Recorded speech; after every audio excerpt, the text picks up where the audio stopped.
Australia's Defence Force has issued a warning to China ahead of the exercise Talisman Sabre War Games. More than 30,000 personnel from 13 nations will take part in this year's exercise, including Germany for the first time. This year's two-week event will feature the firing of a Japanese anti-ship missile and the return of US HIMARS missile launches. Australian defence personnel say they expect Chinese spy ships to observe the exercises, but warn the intelligence-gathering vessels must obey international laws. So joining us live now is the Talisman Sabre Executive Director, Brigadier Damian Hill. Damian, good to see you. So when do you expect them to emerge, the Chinese ships? We have seen these in the past, as we just pointed out, and they just sit off there observing? Yeah, good morning, Peter. It's great to be here.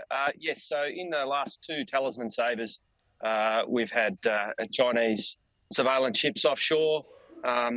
As long as they continue to do what they did in those previous exercises, there's no problems from our perspective, and they don't interfere with the exercise objectives. What, from their point of view, what's the point of that? Is it just a kind of a psych-out exercise?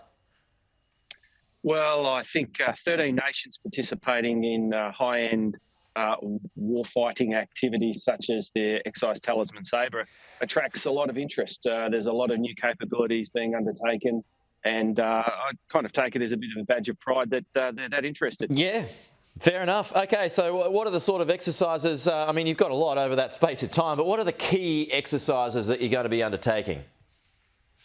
So the exercise scenario is based around something called joint forcible entry operations. So it's a poor connection, but if I was to say D-Day and Normandy type exercises, but applying that in the context of our island nation of Australia. So practicing really complex tactical activities that really test our ability to work together. Yeah, and the point of it too, to stay sharp.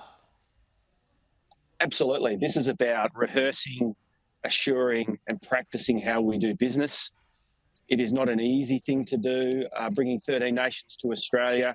They're all willing participants. It's really great to have them here. And we're operating over about 6,000 kilometres. So if I was to equate that, it would be from Hawaii to Chicago. So over a very vast distance.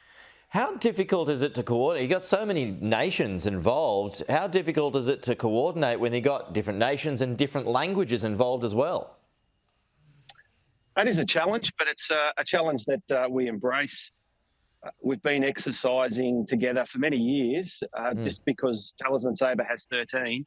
Many of us work together all the time. So, for example, immediately after the exercise, 4 nations will get together on exercise Malabar, which is a maritime exercise, and do exactly the same thing together. So the more we do this, the easier it becomes, because we understand how each other work and we know who to speak to in times of need.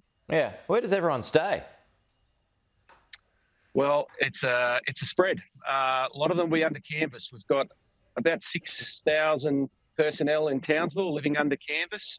Up there on Townsville Field Training Area, we have people in ships. I had the great pleasure of staying in the Defence Accommodation Precinct Darwin last week, which was in Howard Springs.